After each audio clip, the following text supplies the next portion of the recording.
The opposition leader. Thank you, Mr. Acting Speaker. My questions without notice are directed to the Honorable Prime Minister.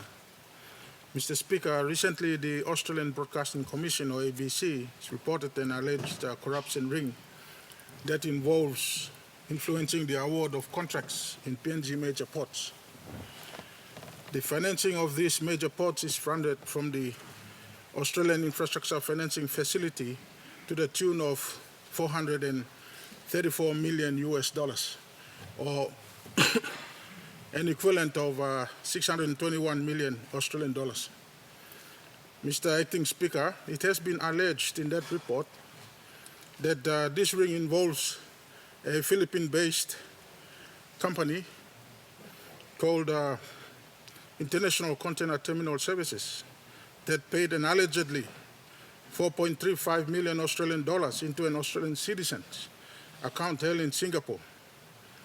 This money was used by this Australian citizen, a Mr. Don Matheson, to bribe PNG ports officials so they can award lucrative contracts to this Filipino company to operate PNG's biggest ports, to be funded out of this Australian Infrastructure Financing Facility.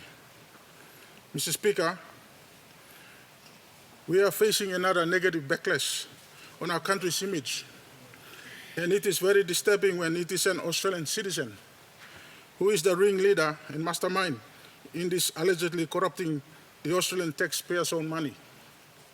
It is also disturbing that this gentleman had even boasted, alleging that he has close ties to our Prime Minister and plays golf with him, including assisting with medical bills of a family member in Philippines. Mr. Acting Speaker, these are serious allegations, and it is important that these questions are asked so that the Prime Minister can clear the air on this matter. The first question is the Prime Minister aware of this ABC report and the central role of Don Matheson in this scandal? Secondly, can the Prime Minister confirm or deny that he has asked Don Matheson to pay medical bills of a close relative in the Philippines? Question 3, can the Prime Minister inform this Honourable House what steps has his government taken to address this massive corruption that has plagued PNG ports in influencing the awarding of contracts to this Filipino company? Honourable Opposition Leader. Honourable Opposition Leader, we have a point of order. Minister. Thank you, Mr. Acting. I want to point out to the good leader of opposition that the financing package from the Australians has not reached our source yet, and money has not been even utilized for the project. So there is no basis for anyone to say that Australian taxpayers' money has been misused or used in a corrupt way. Thank you, Mr. Speaker. Good point. Honourable Minister, your point of order is in order. I will ask the opposition leader to finish his question, and the Prime Minister can respond in regard to. Thank you, Mr. Acting Speaker. This happened in 2017, so I think the Prime Minister is capable of clearing the air on all of this. And the last question, Mr. Acting Speaker, what steps are being taken to deal with this Australian citizen who is the ringleader and mastermind in this massive corruption scandal, and the Filipino company who has bribed our PNG officials to get these particular contracts? Thank you, Mr. Acting Speaker. The Honourable Prime Minister. All right, thank you, Mr. Acting Speaker. I'm happy to answer to the question raised by the opposition leader. It's an important question for public interest. The Australian ABC has done the investigation or publication on this matter, and so it's important that the question is asked and a response is given. And so I appreciate the opposition leader for the question and the opportunity to respond. I think he prefixed his question by giving some background, and so it is only fair that I, from what information I have, I make some response before I answer the 3 or 4 questions that he asked. Just for the records, the alleged transaction or the alleged involvement of the Australian that is named the floor of Parliament here, the transactions that is alleged took place before the present facility involving the Australian the infrastructure fund facility that we have running with the PNG ports. This is a good program. Substantial port interventions, substantial interventions in some 6 of our major ports in our country is being run through this facility. And so the allegations that the ABC has picked up, these matters took place before this port intervention arrangements were completed or agreed upon. The port current facilities with the Australian assistant has taken place under my government's watch, but the allegations that is being now spinned took place before that. I think the opposition leader did make mention at around 2017, 2018, thereabouts. Just to give assurance to Parliament and to the country, I've asked the Minister for State and Enterprise and Kumul Consolidated Holdings to give a total investigation and check on this matter so that at the subsequent parliamentary sitting or through a public press release, we could inform the country in the total background of what happened in the 2017-2018 period.